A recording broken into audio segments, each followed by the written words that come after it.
నియోజకవర్గాల్లో పాత కొత్త సిద్ధాంతాలు ఇప్పటికీ నడుస్తూనే ఉన్నాయి. వాళ్ళు ప్రత్యక్షంగా వాళ్ళ గోడును వెళ్ళబుచ్చుకుంటున్నటువంటి సందర్భాలు తెలంగాణ రాష్ట్ర వ్యాప్తంగా కనిపిస్తున్నాయి. ఆ 10 నియోజకవర్గాల్లో బహిరంగ సభలు పెడతామని గతంలో ప్రతిపక్ష నాయకులు కేటీఆర్ కూడా మాట్లాడినటువంటి పరిస్థితి. సో ఇట్లాంటి ఎపిసోడ్లు తెలంగాణ మొత్తం కూడా నడుస్తున్నాయి. కాంగ్రెస్ పార్టీలో ఏం జరుగుతోంది? అంతర్గత కలహాలు కాస్త బహిర్గతం అవుతున్నాయా? ఉమ్మడి నల్లగొండ జిల్లాలో అదే ఎపిసోడ్ నడుస్తోంది, అటు ఆదిలాబాద్ జిల్లాలో అదే ఎపిసోడ్ నడుస్తోంది. వరంగల్ ఒక సెంట్రిక్ పాయింట్ లాగా కనిపిస్తోంది కాంగ్రెస్లో ఏం జరుగుతుందో చెప్పడానికి. ఖమ్మంకి వెళ్దాం. ఖమ్మం నుంచి మా కరెస్పాండెంట్ ఉపేందర్ అందుబాటులో ఉన్నారు. సో ఖమ్మం కొంత హాట్గా ఉంటుందనే చెప్పాలి. ఎందుకంటే నిన్న సుష్మితా పటేల్ చేసినటువంటి కామెంట్లో ఆ పొంగును చూసి మురిసిపోకు అని చెప్పేసి ఇండైరెక్ట్గా పొంగులేటిని ఉద్దేశించే మాట్లాడారు. సో పొంగులేటిని కొంతవరకు అంటే ఒక రెండో సీఎం, సో ఆయనే సీఎంని నడిపిస్తారు, సో ఆయనతోనే నడుస్తుంది, ఆయన చాలా బలమైనటువంటి వ్యక్తి. ఈవెన్ అదే పొంగులేటి శ్రీనివాసరెడ్డి వరంగల్ జిల్లా ఇన్ఛార్జ్ మంత్రిగా ఉన్నారు, మేడారం టెండర్లు కూడా ఆయనే తీసుకున్నారు. సో ఇట్లా రకరకాల ఈక్వేషన్స్ ఖమ్మం జిల్లా నుంచి కూడా ఉన్నాయి. బట్ అదే ఖమ్మంలో కూడా ఆధిపత్య పోరు నడుస్తుంది, అదే ఖమ్మంలో వర్గ విభేదాలు నడుస్తున్నాయి. పంచాయతీ ఎన్నికల టైంలో కూడా ఇట్లాంటి అంశాలు బయటకు వచ్చాయి. మాట్లాడుతూ ఉపేందర్ మా కరెస్పాండెంట్ అందుబాటులో ఉన్నారు. ఉపేందర్, సో ఏ జిల్లా చూసుకున్నా ఏదో అన్నట్టు ఏమున్నది గర్వకారణం అన్నట్టు కాంగ్రెస్ పార్టీ పరిస్థితి ఎక్కడ చూసుకున్నా కానీ అట్లాంటి సిచ్యువేషన్సే కనిపిస్తున్నాయి. సో ఖమ్మం పరిస్థితి ఏంటి, ఎట్లాంటి ఈక్వేషన్స్ కనిపిస్తున్నాయి? శ్రీకాంత్, ఇప్పటికే ఉమ్మడి ఖమ్మం జిల్లా అటు కాంగ్రెస్ పార్టీకి కంచుకోవటం లాంటిది, ఇటువంటి జిల్లాలో కూడా ఇప్పటికే వర్గ విభేదాలు కూడా తారాస్థాయికి చేరేది అయితే మనం చెప్పుకోవచ్చు. ఎందుకంటే ఇప్పటికే 2.5 ఏళ్లలో ఏదైతే ఇప్పటికే ఖమ్మం జిల్లాలో 10 నియోజకవర్గాలు ఉంటే 10 నియోజకవర్గాల్లో 10కి 10 కూడా కాంగ్రెస్ కైవసం చేసుకుంది. అటు ఇక అంటే అటు ఏదైతే రాష్ట్రంలో కూడా జిల్లాకు కీలక పదవులు.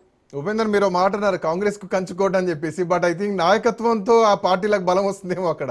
ఎందుకంటే వాళ్ళు ఏ పార్టీలో వైఎస్ఆర్సీపీ ఉంటే వైఎస్ఆర్ కంచుకోట అయింది, టీఆర్ఎస్ లో ఉంటే టీఆర్ఎస్ కంచుకోట అయింది, ఇప్పుడు కాంగ్రెస్ ఉంటే కాంగ్రెస్ కంచుకోట అయింది. ఆ నాయకత్వ బలమే కాంగ్రెస్ పార్టీని కాపాడింది కదా. డెఫినెట్లీ అటు నాయకత్వంతో పాటు ఇటు ఖమ్మం జిల్లాలో అంటే కాంగ్రెస్ పార్టీ కంచుకోవట్లు అంటే దాదాపుగా 15 సార్లు జరిగినటువంటి అసెంబ్లీ ఎన్నికల్లో దాదాపుగా 9 సార్లు కూడా ఇక్కడ కాంగ్రెస్ గెలవడం కూడా అటు కాంగ్రెస్ పార్టీకి అంటే కంచుకోవటం మనం చెప్పుకోవచ్చు. కానీ ఇప్పటికే అది అధికార పార్టీకి సంబంధించిన నేతలు కావచ్చు, అది వలస నేతలతో కూడా ఈ పార్టీ బలం పుంజుకుంది. ఇప్పటికే ఇటు ఏదైతే 2.5 ఏళ్లు పూర్తయిన నేపథ్యంలోనే ఇక్కడ వర్గ విభేదాలు కూడా తారస్థాయికి చేరని అనుకోవచ్చు. ఇది వివిధ రాజకీయ పార్టీలో ఉన్న నేతలంతా కూడా ఇప్పుడు అధికార కాంగ్రెస్ పార్టీ వైపు రావడం అటు ఏదైతే డిప్యూటీ సీఎం బట్టి విక్రమార్క కావచ్చు, ఇటు వ్యవసాయ శాఖ మంత్రి తుమ్మల నాగేశ్వరరావు కావచ్చు, ఇటు ఏదైతే రెవెన్యూ మినిస్టర్ గా ఉన్నటువంటి పొంగులేటి శ్రీనివాసరెడ్డి, అటు కేంద్ర అంటే మాజీ మంత్రిగా ఉన్నటువంటి ఏదైతే రాజ్యసభ సభ్యురాలు రేణుకా చౌదరి, ముగ్గురు హేమీలు కూడా ఇటు ఖమ్మం జిల్లా నుంచి కూడా ఉండడంతో కూడా వీరి మధ్య కూడా పొరపెచ్చులు అయితే ప్రధానంగా కనిపిస్తున్న పరిస్థితి కనిపిస్తుంది. ఎవరి వర్గం వారిగా కూడా ఇక్కడ అంటే తమ కార్యక్రమాలు అయితే నిర్వహిస్తున్న పరిస్థితి కనిపిస్తుంది. ఇక ఒక్కరికొకరు అయితే ఏదైనా అధికారిక కార్యక్రమం జరిగితే మాత్రం ఎవరికి వారు విడివిడిగా కూడా కార్యక్రమాలు పాల్గొంటున్నారని చెప్పేసి జనం నుంచి కూడా అంటే విమర్శలు కూడా వస్తున్నాయి. కనీసం అంటే సామాన్య కార్యకర్తలు కావచ్చు, అదేవిధంగా కొత్త పాత కాంగ్రెస్ కి సంబంధించినటువంటి నేతలంతా కూడా తమను ఎవరిని కలవాలి, ఎవరిని కలిస్తే మిగతా వారు ఎవరు ఇబ్బంది పెడతారని చెప్పేసి కూడా వారంతా అంటే పాత కాంగ్రెస్ నేతలంతా కూడా కొంత ఇబ్బందులు పడుతున్న పరిస్థితి కనిపిస్తుంది. ఇప్పటికే అటు ప్రభుత్వం ఏర్పడి 2.5 ఏళ్లు పూర్తిగా వస్తున్న నేపథ్యంలో ఇటు షాదీ ముబారక్ కావచ్చు, కళ్యాణ లక్ష్మి లాంటివి పథకాలు కూడా కొన్ని అంటే తీసివేస్తామని చెప్పేసి అటు పొగోటు చెప్పడం, అదేవిధంగా నిన్న ఏదైతే కొండా సుష్మితా పటేల్ కూడా చేసిన వ్యాఖ్యలు కూడా ఖమ్మం జిల్లా రాజకీయాలను మరోసారి దుమారు లేపుతున్నాయని మనం చెప్పుకోవచ్చు. వర్గ విభేదాలన్నీ కూడా మళ్ళీ ఒకసారిగా కూడా పుంజుకుంటున్న పరిస్థితి కనిపిస్తుంది. ఇక పార్టీలో ఉన్న నేతలంతా కూడా కొంత అసంతృప్తితో పరిస్థితి కనిపిస్తుంది. ఇప్పటికే అటు కాంగ్రెస్ తుమ్మల నాగేశ్వరరావు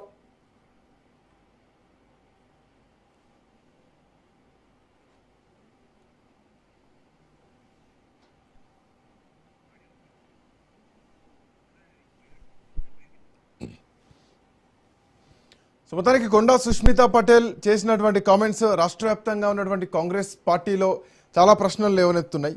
సో మొన్న ములుగు పర్యటన పరకాల బహిరంగ సభలో ముఖ్యమంత్రి రేవంత్ రెడ్డి చేసినటువంటి కామెంట్స్ కొత్త అగ్ని పుట్టించిందని చెప్పాలి కాంగ్రెస్ పార్టీలో. సో ఇప్పటికే కొండా ఫ్యామిలీకి ముఖ్యమంత్రి రేవంత్ రెడ్డికి మధ్యలో చాలా గ్యాప్ పెరిగింది అన్నది చాలా రోజుల నుంచి వినిపిస్తోంది. గతంలో కొండా సుష్మితా పటేలే ఎంటర్ అయింది ఈ ఎపిసోడ్లో.